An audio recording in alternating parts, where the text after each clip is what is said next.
Le moulin du Breuil, vieux de 200 ans, avait deux activités, la farine jusqu'en 1968 et la production d'aliments bétail jusqu'en 1995, date à laquelle le moulin a cessé de tourner. Un patrimoine local qui est avant tout une histoire de famille. C'est un moulin de famille. Mon ancêtre Louis-François s'est marié avec la fille du meunier le 30 avril 1811. Il n'a jamais quitté la famille depuis cette époque. J'ai eu la chance d'avoir 5 générations de meuniers, mon père étant le dernier meunier.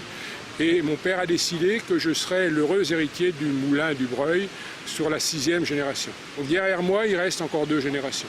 Michel Yot a toujours cru au potentiel touristique de ce lieu, l'ouvrir au public, c'est le rendre accessible à tous. 600 personnes l'ont visité dimanche. L'idée, si vous voulez, c'est de pouvoir montrer aux gens un ancien patrimoine industriel qui a eu son époque, mais qui est encore ouvert et opérationnel et permettre de montrer aux gens ce qui se faisait à une autre époque, de pérenniser ces vieilles machines et ce vieil outil industriel, et puis de faire plaisir à un certain nombre de publics. Si vous n'avez pas des portes ouvertes, les gens ne viendront pas.